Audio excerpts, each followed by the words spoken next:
30절의 말씀입니다. 구약성경 783면입니다. 너는 하나님과 화목하고 평안하라.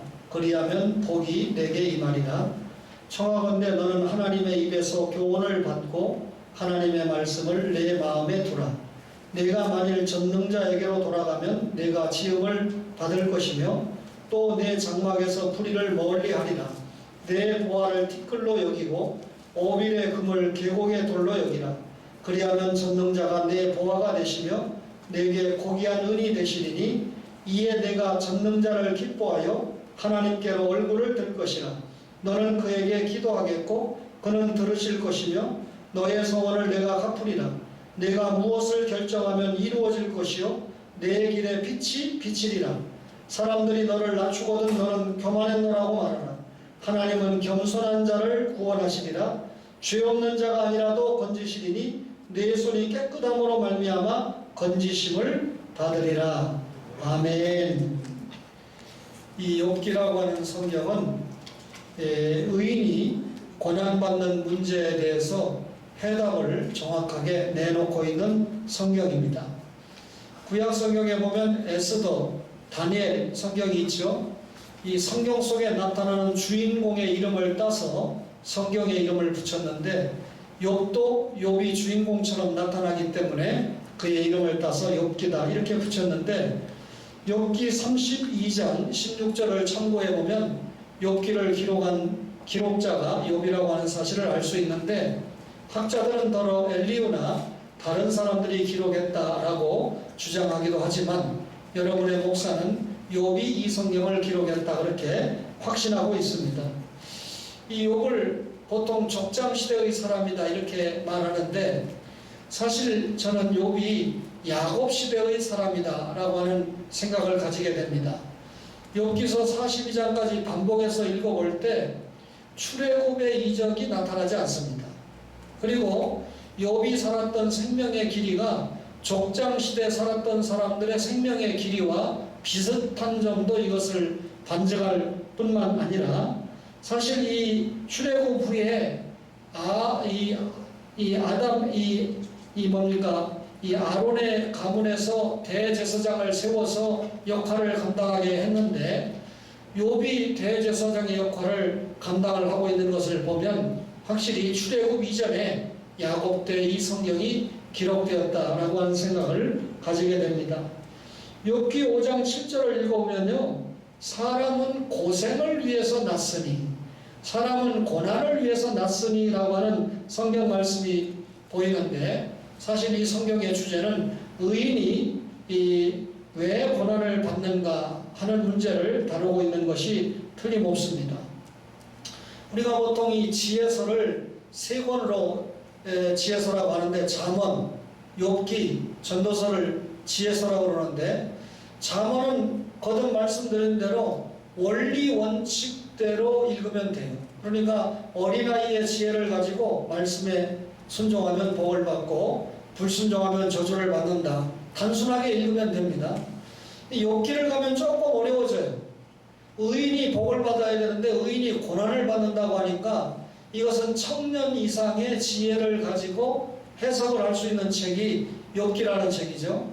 전도서는 한 걸음 더 올라가서 솔로몬이 인생의 부귀영화 다 누려봤는데 이것이 다 하늘 아래 헛되고 헛되다라고 고백하잖아요. 그러면서 하나님을 경외하는 것만 남는다. 청년들이여 창조자를 기억하라. 하나님을 경외하라. 이렇게 남기는 책이 전도서인데 이것은 노인의 지혜를 가지고 읽을 수 있는 책이다 라고 하는 생각을 가지게 되는데 청년의 지혜를 가지고 대하는 이 욥기서는 한마디로 말하면 그리스도의 고난에 대해서 지혜를 우리에게 주는 책입니다. 여러분 이 사실 욥은 자기 자신을 계속해서 의인이라고 말하고 있지 않습니까? 그런데 이런 의인이 엄청나게 고난을 당합니다. 그러니까 친구들이 찾아와서 욥에게 네가 당하는 고난은 너의 죄 때문이다 라고 말하면서 욥에게 회개를 요구하게 되죠. 그런데 하나님께서 결정적으로 욥이 틀린 것이 아니라 친구들이 틀렸다. 그러니까 전능자 하나님께서 이 욥의 편을 들어서 말씀을 합니다. 그래서 욥이 마지막에 가면 친구들을 위해서 하나님 앞에 중재 기도를 하고 용서를 받게 하죠. 그래서 욥이 중재 기도한 그 장면을 통해서 예수님이 십자가에서 중보하신 모습을 우리에게 보여주는 성경으로도 이해를 합니다. 자, 하나님께서 친구들에게 시달리면서 계속 논쟁하고 있는 욥에게 나타나셔서 하늘의 해와 달은 누가 창조했느냐, 그리고 큰 짐승과 작은 곤충은 누가 창조했느냐, 욥이 지금 듣고 싶은 대답을 하나님이 주지 않고 계속해서 하늘에 뭐는 누가 창조했느냐, 뭐는 누가 창조했느냐 이렇게 질문을 해나갑니다. 심지어 작은 꽃과 하늘의 별은 누가 창조했느냐 이렇게 물으니까 욥이 그때서야 자기가 죄가 있어서 고난을 받는 것이 아니라 전능자 하나님의 뜻을 깨닫지 못하는 것에 대해서 회개해야 된다라고 하는 것을 깨닫게 됩니다. 한마디로 말하면 욥이 고난받는 것은 욥의 죄가 있어서 고난받는 것이 아니라 누구의 뜻이라고요? 전능자 하나님의 뜻이다, 그 말입니다. 욥은 예수 그리스도의 그림자로 나타나는 사람인데 요한일서 2장 1절에 보면 예수님이 의로우신 그리스도로 소개가 됩니다. 그리고 고린도전서 15장 3절에 보면 우리 주를 위해서 의로우신 그리스도가 우리 죄 때문에 죽었다, 그렇게 설명합니다. 그러면 한마디로 말하면 의로우신 분, 무죄성결하신 예수님이 우리의 죄 때문에 고난을 당하셨다, 그 말이죠. 이게 누구의 뜻입니까? 전능자 하나님의 뜻이라는 거죠. 따라서 욥은 이 자신이 고난을 당하는 것이 전능자의 뜻이고 창조자 하나님의 뜻이라는 것을 깨닫고 그것을 욥기서를 통해서 기록하고 말하게 되는 것입니다. 그런데 욥은 전능자 하나님의 뜻에 순종하지 못했었지만 예수 그리스도는 죽기까지 전능자 하나님의 뜻에 순종했다는 차이가 있죠. 다시 말하면 욥은 마지막에 순종하지 못했지만 예수님은 끝까지 순종했다는 것입니다. 따라서 이 욥기라고 하는 성경이 없었다면 사람들이 예수가 자기 죄 때문에 십자가에 죽었지, 죄값으로 십자가 처형당했지 했을 때 우리가 답변할 수 있는 자료가 정확하지 않았다는 것이죠. 그런데 욥을 통해서 의인도 고난을 받는다, 따라서 이 전능자 하나님의 뜻 안에서 고난이 있다라고 하는 것을 깨닫게 됩니다. 욥은 의인이었지만 전능자 하나님의 뜻에서 고난을 받았는데 이것이 죄가 없는 예수님이 우리를 위해서 십자가에 죽기까지 고난받을 수 있다는 전능자 하나님의 뜻을 가르쳐주는 선례를 남겼다, 그 말이죠. 그래서 중재자 욥이 하나님 앞에 갑절의 복을 받았죠. 중보자 예수님은 전능자 하나님의 뜻에 완전히 순종함으로 말미암아 하늘과 땅과 그 가운데 모든 것을 다스리는 왕의 권세를 받고 오늘도 우리에게 왕 중의 왕으로 재림시의 심판주 왕으로 오실 것 아니겠습니까? 욥은 고난을 받는다, 욥이 고난을 받는다 라고 하는 것을 통해서 우리가 1차적으로 깨닫는 것은 의인도 고난을 받는다, 이거 깨닫습니다. 그러면서 의인도 고난받는다는 이 깨달음을 통해서 죄가 없는 무죄성결하신 예수 그리스도도 고난을 받는다. 그렇다면 예수님도 고난을 받는다면 예수를 믿고 따르는 교회도 고난이 있습니까? 없습니까? 있습니다. 우리가 지금 코로나19 사태를 통해서 우리도 고난받고 있는 것이 틀림없죠. 그런데 욥이 기록을 하면서 오늘 본문에 하나님과 화목하라, 하나님과 평안하라 라고 명령을 하고 있습니다. 하나님은 사람과 화목하기를 원하시죠. 첫사람 아담과 하와를 지으셨을 때 화목한 관계이지 않았습니까? 그들과 하나님은 평화롭게 지내지 않았습니까? 하나님은 사람과 다투기를 원하는 분이 아닙니다. 결단코 사람을 미워하지 않는 분입니다. 하나님은 자신의 손으로 지으신 피조물을 아껴보시는데 특별히 하나님의 영으로 지음을 받은 만물의 영장인 사람을 아끼시는 것은 두말할 필요가 없죠. 그래서 하나님이 세상을 이처럼 사랑했다. 세상을 사랑했다는 말은 죄인을 사랑했다 그 말이죠. 하나님께서 사람과 화목하기를 원하는데 이 관계를 첫사람 아담이 선악과 규례를 어기면서 화목이 깨지고 말았습니다. 그러면 하나님과 사람 사이의 화목이 깨졌습니다. 하나님과 사람 사이의 화목을, 이 깨진 화목을 붙이려고 하면 어떻게 됩니까? 중보자가 필요하죠. 그러니까 이 깨진 관계를 중재를 하려면, 중보를 하려면 하나님이 돼야 되고 인간이 돼야 됩니다. 따라서 하나님은 죽을 수 없기 때문에 인간의 죄값을 대신해서 죽을 수 있는 하나님이신 예수님이 사람의 몸으로 오셨기 때문에 그분은 완전한 하나님이고 그분은 완전한 인간이기 때문에 중보자가 될 수 있는 거죠. 다른 이로서는 구원 얻을 수 없습니다. 길이요 진리요 생명이신 예수님이 한 분뿐인 것은 그런 이유이기 때문입니다. 그래서 중보자로 이 땅에 오신 그분이 하나님과 인간을 중보하기 위해서 화목제물이 되셨다. 이 법에 하나님이 이 선악과 규례를 어기면 반드시 죽는다. 죄의 싹은 사망이다. 그랬죠? 이 죄의 싹을 짊어지고 하나님이면서 사람이신 예수님이 동시에 자신이 이 모든 하나님의 공의의 짐, 죄의 싹은 사망을 짊어지고 십자가에 죽었습니다. 그래서 하나님과 화목제물이 되신 거 아닙니까? 이런 예수님께서 베들레헴 땅에 탄생하실 때 양을 치던 목자들에게 천사들이 지극히 높은 곳에서는 하나님께 영광이요 땅에서는 기뻐하심을 입은 사람들 중에 평화로다 그랬습니다. 여러분, 사람이 하나님과 화목하고 평화롭게 지내는 것은 참으로 복된 일입니다. 그래서 오늘 본문에 하나님과 화목해라, 하나님과 평안해라, 그리하면 복이 내게 임하리라 그랬습니다. 가정에 아버지를 모시고 삽니다. 어린 아들이 그 아버지와 관계가 좋을 때 복이지, 아버지와 불화하면 돌아오는 것이 매밖에 더 있겠습니까? 천지를 창조하시고 인간의 생사화복을 주장하시는 아버지 하나님 아닙니까? 이 하나님 아버지를 대적하고 불화하고 산다면 그가 예비한 모든 복을 버리고 사는 것과 마찬가지 아니겠습니까? 그렇다면 우리가 하나님과 화목하라, 하나님과 평안하라 그랬는데 어떻게 하는 것이 하나님과 화목하고 어떻게 하는 것이 하나님과 평안한 관계를 유지하는 것일까요? 우선 하나님의 말씀을 마음에 두어야 합니다. 욥기 22장 22절에 청하건대 너는 하나님의 입에서 교훈을 받고 하나님의 말씀을 내 마음에 두라 그랬습니다. 하나님과 화목하고 평안하는 방법은 하나님의 교훈을 받고 하나님의 말씀을 받는 것입니다. 그러면 어떻게 하나님의 입에서 나오는 교훈을 우리가 받을 수 있습니까? 이것을 위해서 하나님이 우리에게 세 가지를 주셨는데 성경과 교회와 교사입니다.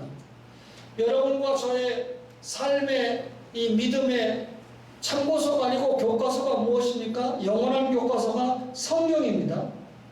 그리고 이 성경을 가르치는 학교가 어디죠? 교회입니다. 그리고 그 성경 말씀을 가르칠 책임을 맡은 사람이 누구입니까? 목사입니다.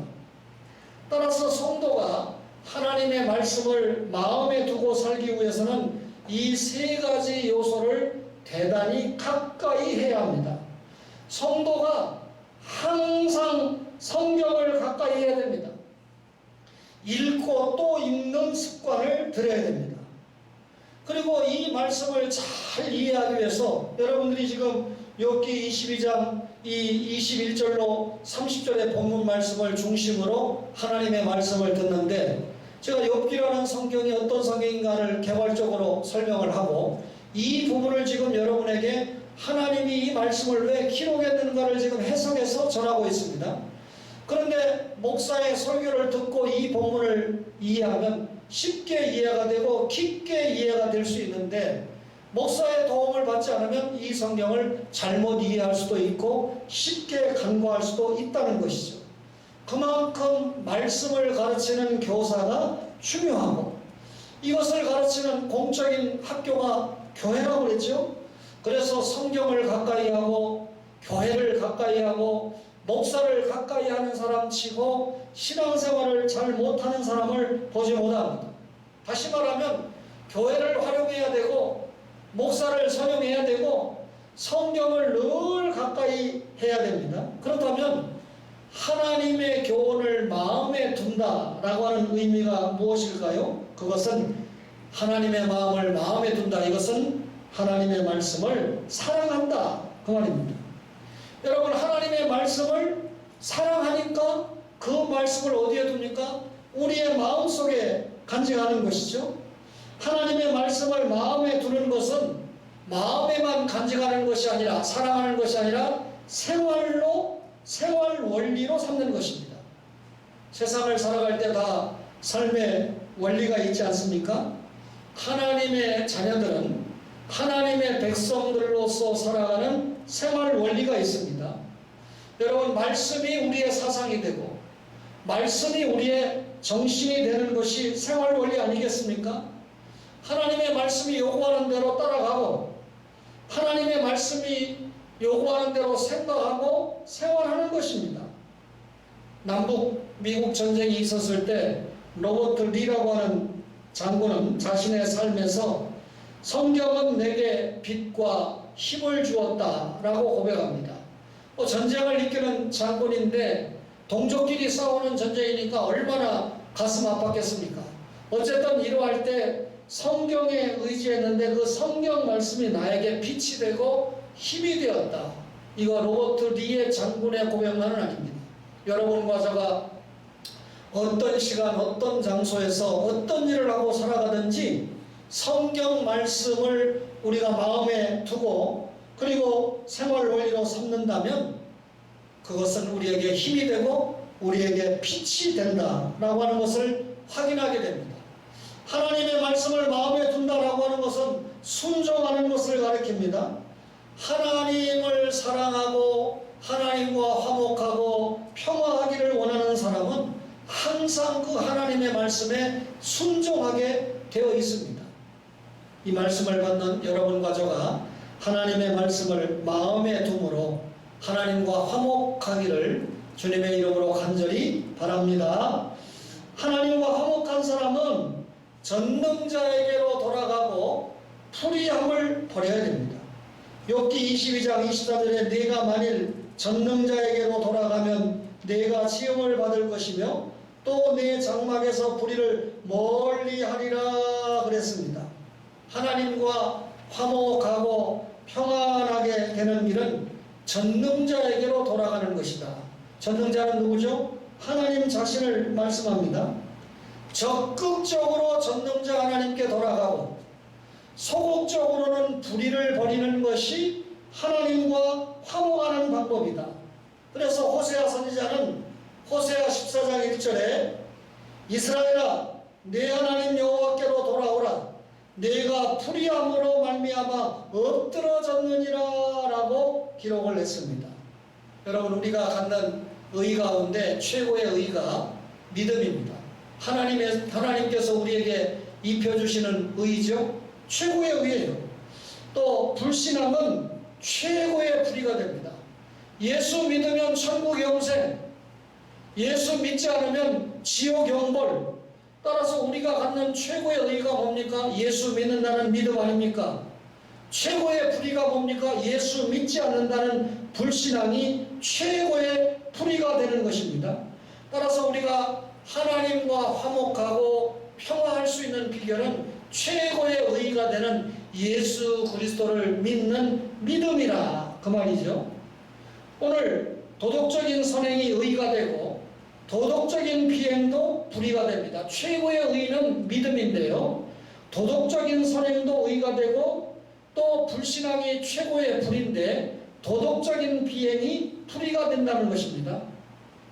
성도들이 착각해서는 안 되는 것은 아무리 하나님의 말씀을 마음에 받아두고 하나님을 믿는다고 해도 도덕적으로 불의하다면 하나님과 화목한 관계를 유지할 수가 없는 것입니다.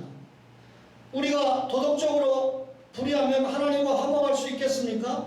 여러분, 믿고 도덕적으로 깨끗한 사람이 하나님과의 바른 관계를 유지할 수 있다, 그 말이죠. 여러분, 하나님이 도둑질 싫어하시죠? 그러니 예수 믿는 신자가 도둑질하면 안 되잖아요. 당연히 간음도 싫어하시고 사기나 횡령도 싫어하십니다. 용서하지 않습니다.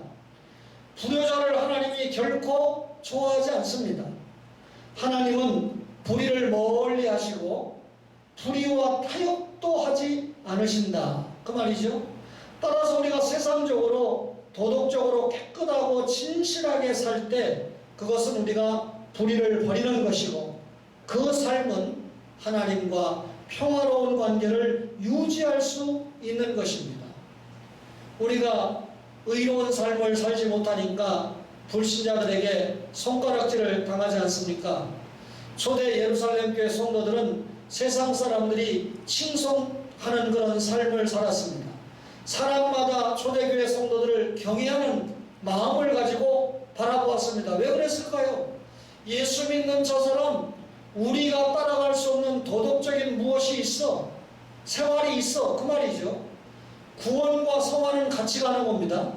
예수 믿고 구원받았으면 성화 생활을 잘해야, 도덕적으로 하나님을 닮는 삶을 살아내야 그것이 영화를 향해서 가는 바른 삶이지 않습니까? 따라서 신자가 불신자에게 손가락질을 받는 것은 예수 믿으면 천국 간다며, 예수 믿으면 되지, 내가 주일날 이렇게 열심히 교회 가는데 무슨 상관이야, 이렇게 생각하니까 손가락질을 받습니다. 예수를 믿으면 하나님의 말씀이 요구하는 그 요구대로 삶을 살아야 됩니다. 그것이 뭡니까?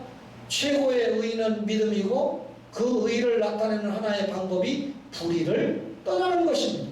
성화 생활에 최선을 다할 때 믿음에 힘이 있다는 것이죠. 여러분, 믿음으로 살고 있지요? 또 여러분들이 도덕적으로 깨끗하게 살려고 노력하고 있죠? 거기서 끝나면 안 되고, 사실 믿음으로 살고 도덕적으로 깨끗하게 살면 그 다음에 하나님께 맡기는 삶을 살아야 됩니다. 사람들이 내 힘, 내 실력, 내 능력으로 살아갈 수 있다고 생각하는 사람들이 있는데, 이런 사람들은 자기를 굉장히 과신하면서 살아갑니다. 이걸 자율주의 신앙생활이라고 말하죠. 그러나 어떤 사람은 믿음이 깊어지면 깊어질수록, 교회 생활을 하면 할수록 참 내가 하나님 앞에 너무 무능하고 너무 부족하다, 이런 것도 내가 이겨내지 못하는가 하고 깨닫게 됩니다. 그렇게 깨닫게 되니까 자신의 삶을 전폭적으로 누구에게 의지합니까? 하나님께 맡기고 의지하게 되는데, 이런 생활 태도를 우리는 타율주의 신앙생활이다 말하는데, 자율주의 신앙생활 태도는 하나님 앞에서 불의한 일이 됩니다. 그러나 모든 것을 하나님께 맡기고 하나님 뜻대로 살고자 하는 사람들은 가만히 있는 게 아니에요.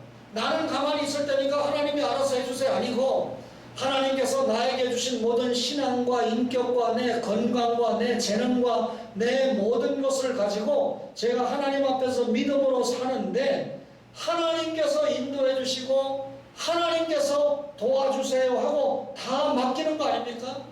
그러니까 하나님께서 어떡합니까? 의인이 가는 길을 눈동자같이 지키고 보호하고 인도하셔야 되니까 하나님이 바쁘시게 일할 수밖에 없다는 것이죠. 따라서 우리가 하나님께 맡기고 살아가는 사람이 전능자에게로 돌아가고 불의를 버리는 삶이 된다는 것입니다. 그렇게 되면 반드시 하나님께서 복을 주신다, 흥하게 한다, 잘되게 한다, 발전하게 한다, 그 말이죠. 하나님이 항상 그의 배경이 되어주시고, 하나님이 그의 힘이 되어주시고, 하나님이 그의 인도자가 되어주십니다. 사람들의 간증이라는 게 뭡니까? 사실은 하나님이 나의 배경이 되고 힘이 되시고 인도자가 되셨다라고 하는 그것을 간증하는 것이 간증 아닙니까? 그 사람이 살아온 삶과 내가 살아온 삶이 달라요. 그러나 목적은 같죠. 하나님 영광, 예수 믿는 믿음의 내용이 같죠. 복음 전파의 삶이라는 사명이 같죠. 같은 것이 있지만 우리의 삶 속에 나타나는 삶의 배경이나 삶의 이 내용은 확실하게 다를 수밖에 없습니다. 그러니까 다른 사람의 간증거리는 참고사항은 되지만 우리의 교과서 될 수 없습니다. 여러분과 저의 확실한 교과서와 안내서는 신구약 66권의 말씀인데 거기에서 오늘 우리에게 하나님과 화목하라. 아담이 화목을 깼거든요. 하와가 화목을 깼거든요. 그러니 아담 이후의 모든 인간은 하나님과 화목해야 되죠. 화목제물이신 예수님을 통해서 우리가 구원받았습니다. 말씀을 사랑해야 됩니다. 전능자에게로 돌아가고 불의를 버려야 하나님과 화목할 수 있다는 것이죠. 그 다음에 마지막으로 하나님과 화목하려면 하나님을 보배로 삼아야 합니다. 욥기 22장 24절에 내 보화를 티끌로 여기고 오빌의 금을 계곡의 돌로 여기라. 25절에는 그리하면 전능자가 내 보화가 되시며 내게 고귀한 은이 되시리니 그랬습니다. 하나님과 화목하고 평안한 사람은 여러분 최고의 보배를 누구로 삼습니까? 하나님이 최고의 보배가 된다는 것입니다. 우리가 예수 믿는 이 믿음 생활에는 세 가지 확신이 있어야 됩니다. 하나는 삼위 하나님이 분명히 계신다라고 하는 존재의 확신을 가져야 됩니다. 삼위 하나님이 계신다는 것도 확신하지 못하는데 무슨 믿음을 갖겠어요? 두 번째는요, 하나님이 내 하나님이다. 다른 사람의 하나님이 아니고 구약 성경을 계속 읽어오면 하나님과 이스라엘의 관계가 너희는 내 백성이 되고 나는 너희의 하나님이 된다. 그래서 부부관계로 때로는 부자관계로 소개하다가 새 언약에 가서 아예 일치관계로 소개해서 우리에게 임마누엘 하시는 하나님을 소개하지 않습니까? 하나님이 내 하나님이다. 나는 그의 자녀가 되고 나는 그의 백성이 된다. 그러면 하나님을 소유했다는 소유의 확신을 가져야 믿음이 분명한 거죠. 마지막 하나는 그 하나님은 나에게 가장 귀한 분이다. 주 예수보다 귀한 것 없다라고 하는 가치의 확신을 가져야 믿음이 있다고 말할 수 있습니다. 성도는 삼위 하나님의 존귀성을 알아야 됩니다. 오늘 본문에 보니까 내 보화를 티끌로 여기라 그랬습니다. 세상에는 보화가 참 많아요. 어떤 사람은 학문을 보화로 여기는 사람이 있고 어떤 사람은 자기 자녀를 지나치게 보화로 여기다 보니까 자녀도 잘못 기르고 자신도 자녀 때문에 시공간을 망치는 그런 삶들을 사는 경우를 많이 봤습니다. 우리 노예 한 목사님이 어머니가 돌아가셨다고 그래요. 인간적으로 저 솔직하게 말하는데 그 후배가 지난 4월에 저희 아버지 돌아가셨을 때 온 일도 없고 위로한 일도 없고 문자를 보낸 일도 없습니다. 목사 100명 될까 말까 하는 세계에서 그러니 세상적으로 말하면 내가 거들떠볼 이유가 하나도 없지요. 그런데 어머니가 돌아가셨다는 거예요.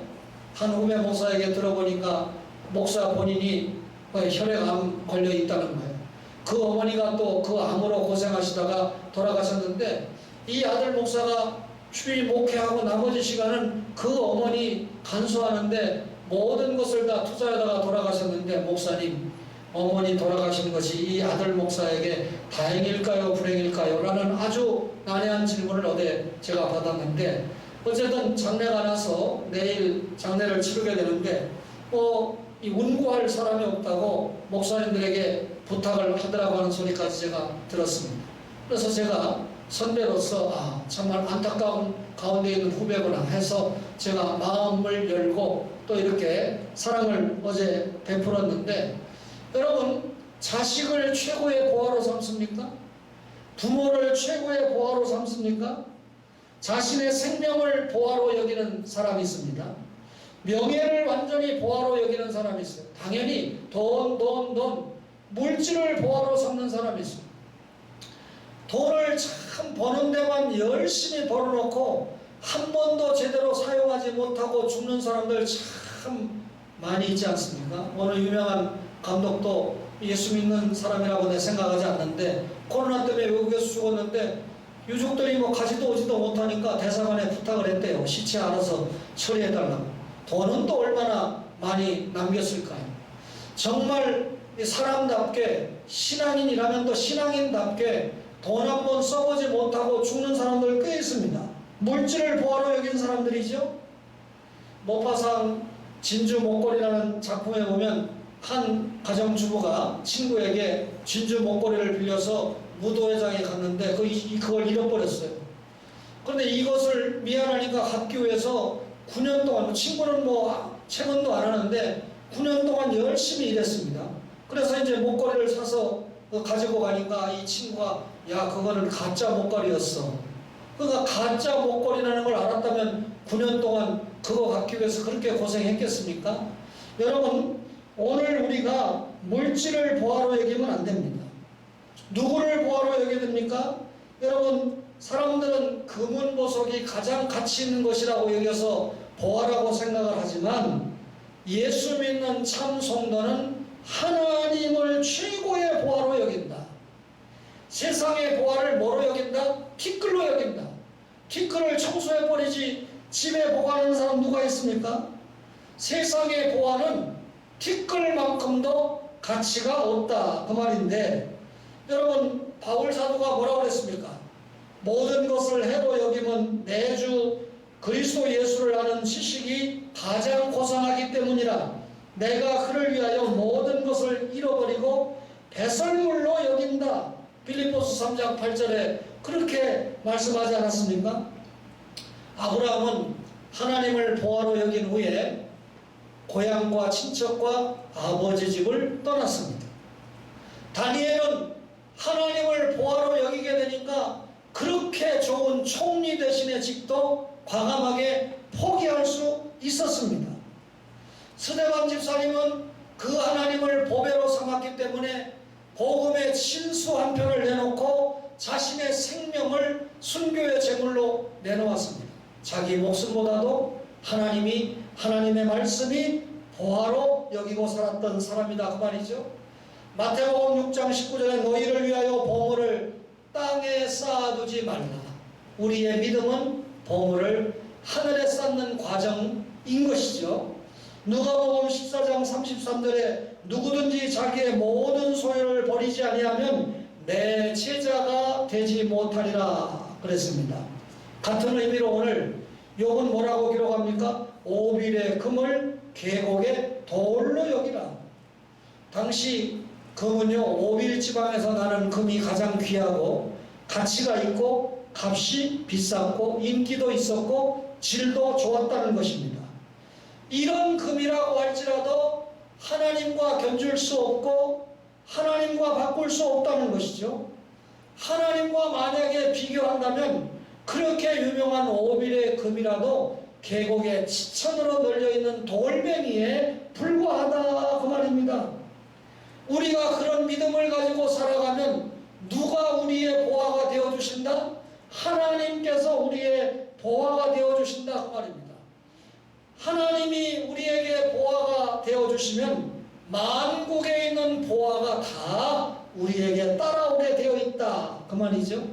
결과적으로 하나님과 화목합니다. 하나님과 평화합니다. 그러면 하나님과 화목하면 어떤 결과가 우리에게 찾아옵니까? 기도의 열매가 있다는 거예요. 욥기 22장 27절 볼까요? 너는 그에게 기도하겠고 그는 들으실 것이며 너의 소원을 내가 갚으리라 그랬습니다. 하나님과 화목한 가운데 기도하면 하나님이 반드시 들어주십니다. 여러분, 저도 아들을 하나 키우는데 천주교 신부보다는 제가 월등할 수 있는 여러 요소가 있지만 그 중에 하나가 자식을 키워보는 겁니다. 자식을 키우는데 자식하고 저하고 사이가 좀 틀어져서 제가 볼 때 이 자식이 틀렸다 이거 하면 자식이 무슨 말을 해도 들어줍니까 안 들어줍니까? 야 임마 듣기 싫어, 보기도 싫어. 그러나 자식이 사랑스럽고 대화가 잘 되고 화목한 관계가 이루어졌을 때는 자식이 무슨 말을 해도 듣고 경청하고 어떻게 하든지 도와주려고 하지 않습니까? 여러분, 우리가 하나님께 기도해서 하나님께서 모든 쌓아두신 은혜를 우리에게 베풀어 주시는 은혜로 받으면 하나님께 내가 소원한 거 갚을 수 있잖아요. 하나님, 제가 주의를 지키겠습니다. 주일날 일 안 하겠습니다. 하나님, 제가 이웃을 위해서 좀 선한 일을 하면서 살겠습니다. 이렇게 할 것 아닙니까? 그렇죠? 용서하세요. 일부 예배 때는 하지 않은 얘기인데 제 아들 녀석이 3년 동안 장학금으로 공부를 하니까 너무 감사해서 매달 돈을 좀 모았다는 거예요. 그래서 그걸 이제 이번에 졸업하니까 최초로 아마 제 기억에 이 장학금을 받은 학생 가운데 제가 한 학생의 학비를 장학금으로 내놓겠습니다 하고 준비를 해서 학교하고 이 담당자하고 대화까지 마쳤는데, 한 교수님이 신상원 전도사님 공부를 열심히 하고 또 대학원까지 가서 하려면 책도 사보고 그래야 되는데 어느 성도님이 나에게 장학금을 기탁을 했는데 이 돈을 내가 신상원 전도사님에게 바로 줘야 시험을 안 받겠으니까 계좌번호를 부르세요 해서 보니까 뭐 수백만 원이에요. 얼마나 감사한지 몰라요. 그런데 이 교수님이 오해할 거 아닙니까? 신상원 전도사 학교에 장학금을 내놔버리면 이 교수님이 내가 지 공부하라고 장학금 줬는데 학교다 또 기탁을 했어? 라고, 사실은 그게 아닌데 그렇게 오해가 될 것 같아서 교수님하고 상의를 했답니다. 제가 교수님 이러저러해서 너무 감사해서 3년 동안 학비 받을 때마다 매월 조금씩 모았는데 이렇게 하려고 하는데 교수님이 또 장학금을 주시니까 교수님이 주신 것을 장학금으로 냈다라고 오해하시지 않기 바랍니다 라고 이야기를 해서 이 교회를 통해서, 그 지금 현재 출석하는 교회를 통해서 신상원 전도사 이름으로 학교에 기탁을 하기로 그렇게 했다.